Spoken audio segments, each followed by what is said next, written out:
I'm back with a fix video for a Bugera 1990.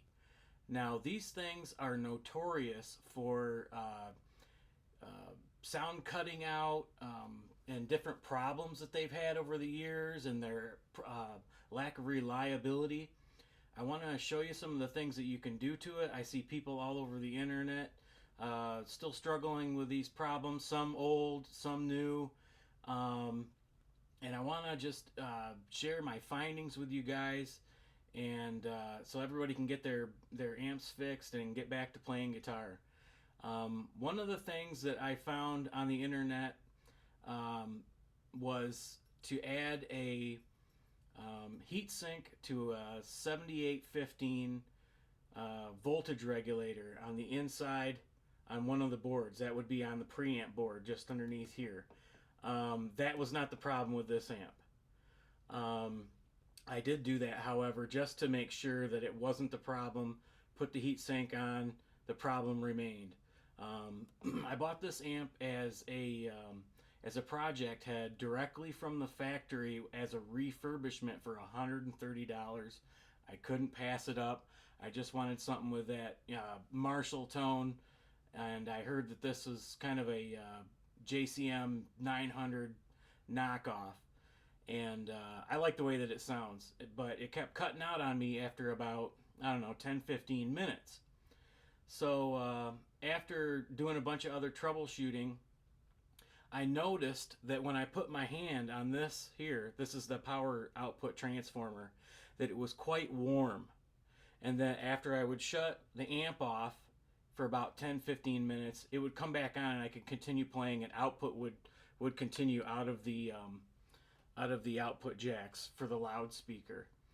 What I found out today that worked and kept the amp running for me was to put a patch cable in the input and outputs of your effects loop.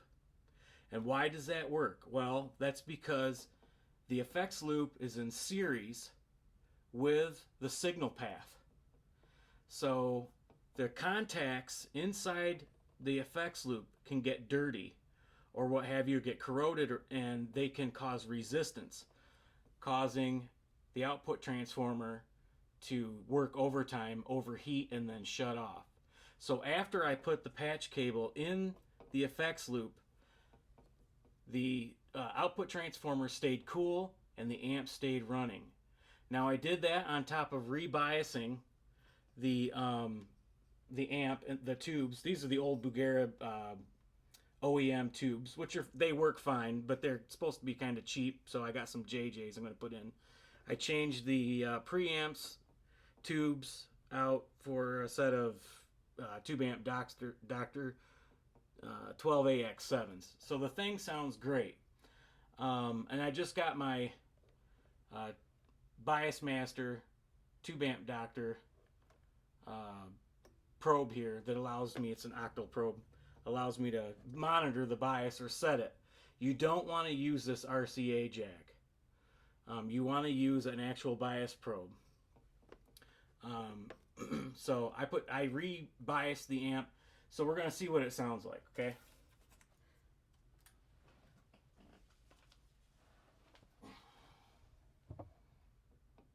Oops, sorry about that.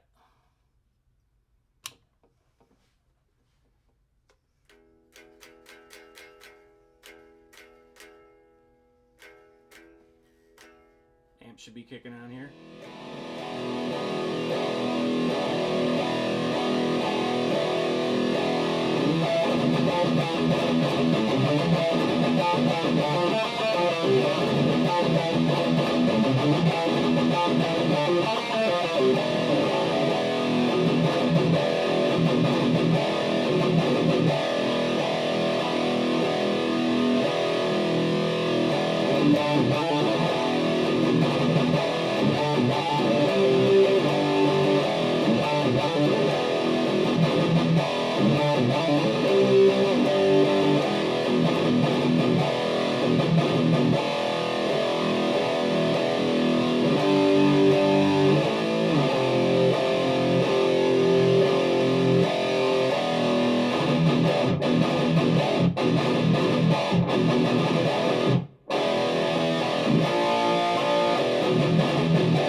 Pretty raspy. It's got a lot of high frequency treble. A lot of range in those pots for that. Could use a little bit more low end, but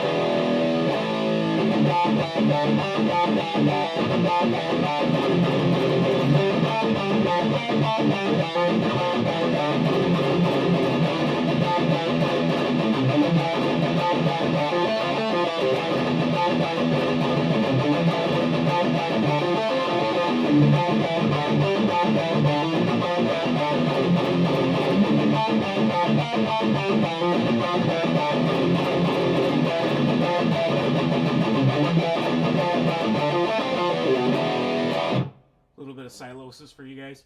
But anyhow, the amp is working great now, and I think surrounding the reliability, I'm just going to shut it off now, of these amps and how much they cost. If you know how to do these little tiny fixes, then it's actually worth it to maybe buy one of these as a practice amp, know how to fix your amp.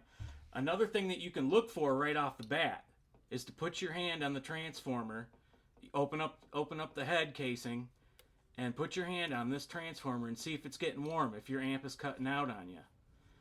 You can do that, because then it'll tell you whether you might want to put one of these in the effects loop. So anyhow, I just wanted to share that with you guys. I think these amps sound, pretty good. You can always retube them and rebias them, and hopefully if you don't have any of these problems, you're enjoying your 1990 right now, and you don't have to go through this stuff. But just wanted to lend a hand to some of the people in the Bugera community and that own these amps, and just help solve this problem. So we'll talk to you next time, guys. Enjoy.